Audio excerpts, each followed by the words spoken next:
Bengaluru K R ಮಾರ್ಕೆಟ್ನ fort ಕಾಂಪ್ಲೆಕ್ಸ್ನಲ್ಲಿ ಸಣ್ಣ ವ್ಯಾಪಾರಿಗಳ ಅಂಗಡಿಗಳ ತೆರವು ಕಾರ್ಯಾಚರಣೆಗೆ ಎಸ್ಡಿಪಿಐ ವಿರೋಧವನ್ನ ವ್ಯಕ್ತಪಡಿಸಿದೆ. ನಗರದಲ್ಲಿ ಸಾವಿರಾರು ಎಕರೆ ರಾಜಕಾಲುವೆ ಒತ್ತುವರಿ ತೆರವು ವಿಚಾರದಲ್ಲಿ ಆಡಳಿತ ಗಂಭೀರ ಕ್ರಮ ಕೈಗೊಳ್ಳುತ್ತಿಲ್ಲ. ಆದರೆ ಕಳೆದ ಹಲವು ದಶಕಗಳಿಂದ ಕೆಆರ್ ಮಾರ್ಕೆಟ್ನಲ್ಲಿ ವ್ಯಾಪಾರ ಮಾಡಿಕೊಂಡು ಸಣ್ಣ ಜೀವನವನ್ನ ನಡೆಸುತ್ತಿರುವ ವ್ಯಾಪಾರಿಗಳ ಮೇಲೆ ಏಕಾಏಕಿ ಬುಲ್ಡೋಸರ್ ಕ್ರಮ ಕೈಗೊಳ್ಳಲಾಗುತ್ತಿದೆ ಎಂದು ಎಸ್ಡಿಪಿಐ ರಾಜ್ಯ ಪ್ರಧಾನ ಕಾರ್ಯದರ್ಶಿ ಅಫ್ಸರ್ ಕೊಡ್ಲಿಪೇಟೆ ಆರೋಪಿಸಿದ್ದಾರೆ. 1982ರಲ್ಲಿ ಕಾರ್ಪೊರೇಷನ್ ಅಧಿಕಾರಿಗಳೇ ಶುಲ್ಕವನ್ನ ಪಡೆದು ಈ ಅಂಗಡಿಗಳಿಗೆ ಪರವಾನಗಿಯನ್ನ ನೀಡಿದ್ದಾರೆ. ಬಳಿಕ ವಿದ್ಯುತ್ ಸಂಪರ್ಕ ಸೇರಿದಂತೆ ಮೂಲ ಸೌಕರ್ಯಗಳನ್ನು ಕೂಡ ಒದಗಿಸಲಾಗಿತ್ತು. ಸುಮಾರು 40 ವರ್ಷಗಳಿಂದ ನಿಯಮಿತವಾಗಿ ಬಾಡಿಗೆ ಪಾವತಿಸುತ್ತಾ ಸುಮಾರು 130 ಅಂಗಡಿಗಳಲ್ಲಿ ವ್ಯಾಪಾರವನ್ನ ನಡೆಸಲಾಗುತ್ತಿತ್ತು ಎಂದು ತಿಳಿಸಿದ್ದಾರೆ. ಯಾವುದೇ ಮುಂಚಿತ ನೋಟಿಸ್ ನೀಡದೆ ಹಾಗೂ ಕಾನೂನು ಪ್ರಕ್ರಿಯೆ ಪಾಲಿಸದೆ ಜೆಸಿಪಿ ಮೂಲಕ ಅಂಗಡಿಗಳನ್ನು ತೆರವುಗೊಳಿಸಲು ಮುಂದಾಗಿರುವುದು ಬಡ ವ್ಯಾಪಾರಿಗಳ ಜೀವನೋಪಾಯದ ಮೇಲಿನ ದಾಳಿ ಅಂತ ಅಫ್ಸರ್ ಕೊಡ್ಲಿಪೇಟೆ ಆರೋಪಿಸಿದ್ದಾರೆ.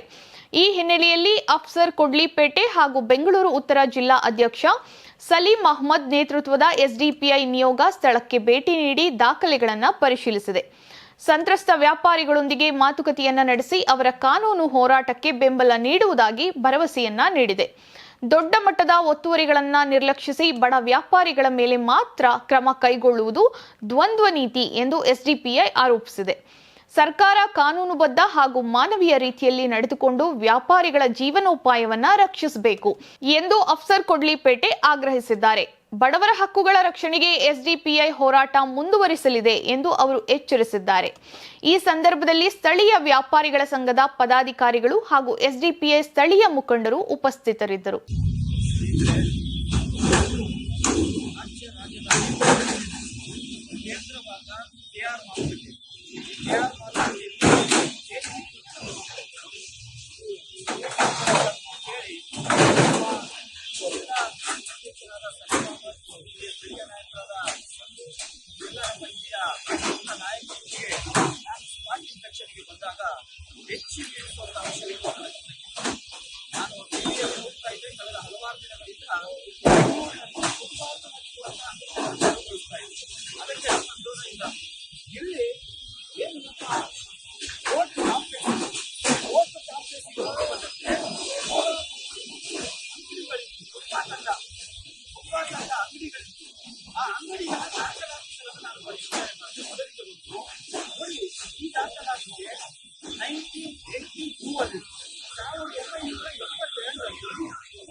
ಅಲ್ಲಿಂದ ಹಿಡಿದು ಇಲ್ಲಿಯವರೆಗೆ ಪ್ರತಿ ತಿಂಗಳು ಕೂಡ ಈ ರೆಂಟ್ ಅನ್ನು ಪೇ ಮಾಡ್ತಾ ಬಂದಿದ್ದಾರೆ ಕಾರ್ಪೊರೇಷನ್. ಪ್ರತಿ ತಿಂಗಳು ಅದೇ ರೀತಿ ನಿಮಗೆ ಅದೇ ರೀತಿ ಪ್ರತಿಯೊಂದು ದಾಖಲೆಗಳು ಆಲ್ರೆಡಿ ಇಲ್ಲಿ ಅಂತ ಹೇಳ್ತಾ ಇರೋದೇನೆಂದ್ರೆ ಮೊನ್ನೆ ಹೈಕೋರ್ಟಲ್ಲಿ ಆರ್ಡರ್ ಆಗಿದೆ 5 ಅಂಗಡಿಗಳನ್ನು ತೆರವುಗೊಳಿಸಬೇಕಂತ. ಅದು ಎಲ್ಲಿದೆ ಅಂದ್ರೆ ಈ ಬ್ರಿಡ್ಜಿನ ಕೆಳಗಿದೆ. ಅದು ಅನಧಿಕೃತ ಅಂಗಡಿಗಳು, ಅದನ್ನ ತೆರವುಗೊಳಿಸಲಿಕ್ಕೆ ಇಲ್ಲಿಂದ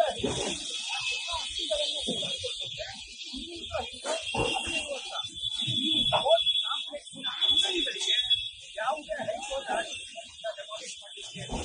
ಆದ್ರೆ ಕೋರ್ಟ್ ಆಗಿ ಬಂದು ಹೇಳ್ತಾ ಇದ್ದಾರೆ ನಮಗೆ ಕೋರ್ಟ್ ಆಗಿದೆ. ನಾನು ಹೇಳ್ತಾ ಇದ್ದೇನೆ ಹೇಳ್ತಾರೆ ನಿಮಗೆ ಕೋರ್ಟ್ ಆಗಿ ಆಗಿದೆ, ನೋಟಿಸ್ ಕೋರ್ಟ್ ಆಗಿದ್ರೆ ಕೋರ್ಟ್ ಆರ್ಡರ್ನ ಮೆನ್ಷನ್ ಮಾಡಿ ನೋಟಿಸ್ ಮಾಡಬೇಕು. ಯಾರು ತಲೆದಿದ್ದಾರೆ ಅವರಿಗೆ ಯಾಕೆ ಮಾಡಲಿಲ್ಲ, ಇದನ್ನ ಯಾಕೆ ಮುಚ್ಚಿರ್ತೀರಾ? ಎರಡನೇ ಪ್ರಶ್ನೆ ನದು, ಒಂದು ವೇಳೆ ಇವರು ಎನ್ಫೋರ್ಸ್ ಮಾಡ್ಕೊಂಡಿಯೇ ಆಗಿದ್ದಾರೆ ಅನ್ನೋದಾದ್ರೆ ನಾನು ನಿಮಗೆ ಇದೇ ಬೆಂಗಳೂರು ನಗರದಲ್ಲಿ 1,000 ಕಿಲೋಮೀಟರ್ ರಾಜಕಾಲುವೆ ಇದೆಯಲ್ಲ, ಅದರಲ್ಲಿ 300 ಕಿಲೋಮೀಟರ್ ರಾಜಕಾಲುವೆಯನ್ನು ಒತ್ತುವರಿ ಮಾಡಿಕೊಂಡಿದ್ದಾರಲ್ಲ. ಮಲ್ಟಿ ಫ್ಲೋರ್ ಬಿಸಿನೆಸ್ ಮ್ಯಾನ್ಗಳು ದೊಡ್ಡ ದೊಡ್ಡ ಅಪಾರ್ಟ್ಮೆಂಟ್ಗಳನ್ನು ಕಟ್ಕೊಂಡಿದ್ದಾರಲ್ಲ, ಅವರ ಅಪಾರ್ಟ್ಮೆಂಟ್ಗಳನ್ನು ಕೆಳಗಲಿಕ್ಕೆ ಈ ಜೆಸಿಬಿಗಳ ಟ್ರೈನ್ಗಳು ಪರಿಚಯ ಯಾಕೆ ಅಲ್ಲಿಗೆ ಹೋಗೋದಿಲ್ಲ? ಜೆಸಿಬಿ ಇವರು ಬಡವರು, ಇವರಿಗೆ ಧ್ವನಿಯಲ್ಲ, ಇವರಿಗೆ ಕೇಳೋದಿಲ್ಲ, ಇವರಿಗೆ ಗತಿ ಇಲ್ಲ ಅಂತ ನೀವು ಬಂದಿದ್ದೀರಾ? ಕರ್ನಾಟಕದ ಕನ್ನಡಿಗರು ಇವರ ಪರವಾಗಿ ನಾವು ಹೋಗ್ತೇವೆ. ಯಾಕಂದ್ರೆ ಇವರು ಬೆಂಗಳೂರನ್ನು ಕಟ್ಟಿದವರು, ಬೆಂಗಳೂರನ್ನು ಬೆಳೆಸಿದವರು. ಯಾವುದೇ ಭೂಮಿ ಇವರು ಶೆಡ್ ಹಾಕೊಂಡು 40 ವರ್ಷಗಳಿಂದ ಇವರು ಜೀವನೋಪಾಯ ನಡೆಸ್ಕೊಂಡು ಬರ್ತಾ ಇದ್ದಾರೆ. ಇವ್ರ ಮೇಲೆ ದೌರ್ಜನ್ಯ ಅಂದ್ರೆ ಎಲ್ಲರಿಗೂ ನಾನು ಮಾತಾಡ್ತಿದ್ದೇನೆ. ಅಸೋಸಿಯೇಷನ್ ಸದಸ್ಯರಿದ್ದೇನೆ. ಸುಪ್ರೀಂ ಕೋರ್ಟ್ ವರೆಗೂ ನಿಮ್ಮ ಕಾನೂನು ಪೂರ್ಣ ಬೆಂಬಲ ನೀಡುತ್ತೆ. ಅದೇ ಸಂದರ್ಭದಲ್ಲಿ ನಾನು ಓಪನ್ ಚಾಲೆಂಜ್ ಮಾಡ್ತಾ ಇದ್ದೇನೆ. ನಿಮಗೆ ದಮ್ಮಿದ್ರೆ, ನಿಮಗೆ ತಾಕತ್ತಿದ್ರೆ ಒಮ್ಮೆ ನಿಮಗೆ ಬೇರೆ ಜನಗಳನ್ನು ಮಾತಾಡಿ ಅವರ ನೋವನ್ನ ಕೇಳಿ ಆಫೀಸರ್ ಆರ್ಡರ್ ಮಾಡೋದಲ್ಲ. ಯಾರು ಇವರು ಇಲ್ಲಿದ್ದಲ್ಲ, ಇವರು ಯಾರು ಫುಟ್ಬಾಲ್